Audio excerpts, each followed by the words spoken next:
It's no secret that today's youth are growing up in a radically different environment than any previous generation. The world is louder, faster, more connected, and far more polluted, both physically and digitally. But what happens when we combine these changes? When we take air thick with industrial exhaust and traffic fumes, mix it with hours of screen exposure, and sprinkle in a sedentary lifestyle glued to devices indoors. What we get isn't just a public health concern, it's a perfect neurological storm quietly eroding the cognitive foundation of an entire generation. Let's start with the air. Across the globe, urban children are breathing in levels of pollution that would have triggered public outcry a few decades ago.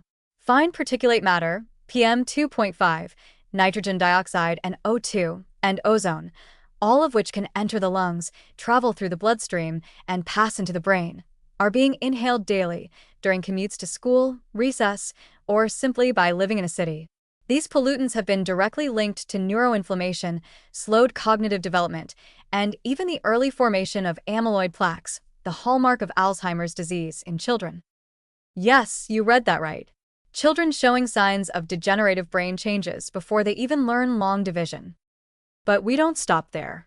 While the outdoors choke with smog, the indoors are flooded with another kind of toxin: endless digital stimulation. The average child now spends over 7 hours a day on screens, scrolling, swiping, zoning out. And while screen time in moderation can be harmless, excessive use has been tied to reduced gray matter volume, shortened attention span, weakened impulse control, and delayed language development. Add in the fact that many of these apps are designed to be addictive, hijacking reward pathways and reinforcing dopamine loops, and we're essentially rewiring developing brains to be more distracted, less focused, and more anxious. Now throw sedentary behavior into the mix. Physical activity, one of the strongest natural protectors of cognitive function, is increasingly rare. Children are sitting longer, moving less, and losing the very cardiovascular and metabolic resilience that supports brain health. A lack of movement means reduced oxygen flow to the brain, less neurogenesis, the birth of new neurons, and lower levels of brain-derived neurotrophic factor, BDNF, a molecule critical for memory and learning. These three factors, pollution, digital overexposure, and inactivity, don't just coexist. They compound each other, creating a toxic synergy. Kids who are glued to screens stay indoors more, exposing them to indoor pollutants from cooking, cleaning products, or poor ventilation.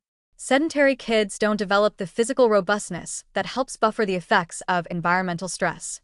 And cognitive fatigue from digital overload makes it harder for children to engage in meaningful, challenging offline tasks that build executive function and resilience. What we're witnessing isn't just distraction. It's neurocognitive degradation normalized. And here's the worst part: it's largely invisible. You don't see inflammation in a child's brain. You just see a kid who can't focus, doesn't remember what you said, has tantrums more often, or just isn't doing well in school.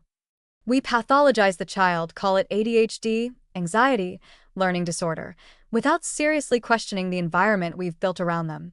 Without asking whether the air they breathe, the screens they stare at, and the stillness of their bodies are quietly rewriting their neural futures. We tell kids to study harder and try mindfulness apps.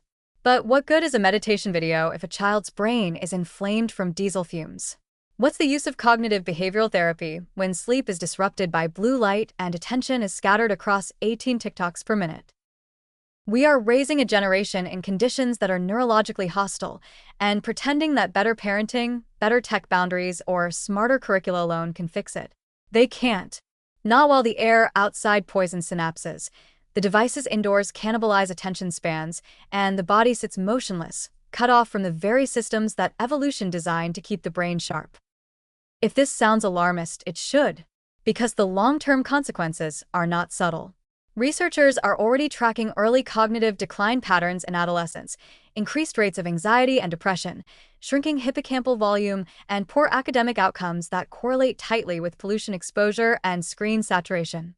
The social consequences are equally grim: a generation struggling with emotional regulation, executive dysfunction, and chronic mental fatigue, with the highest rates of teen suicide and psychiatric medication use in recorded history. What we are witnessing is not just behavioral, it is biological, and it is happening under our noses. The tragic irony? None of this is inevitable. Clean air policies, tech regulation, urban green spaces, redesigned school environments, and public health messaging could all turn the ship around. But instead, we continue to normalize the convergence of these toxic forces, labeling it modern childhood, as if a generation losing its neurological resilience is just part of progress. If we want to protect the brains of our youth, we need to stop asking them to adapt to this mess. We need to clean the air, rein in the digital chaos, get bodies moving again, and start seeing pollution not just as an environmental issue, but as a cognitive emergency. Because at this rate, the question won't be whether today's children are less focused or more anxious. It will be whether their brains ever had a fair shot at thriving in the first place.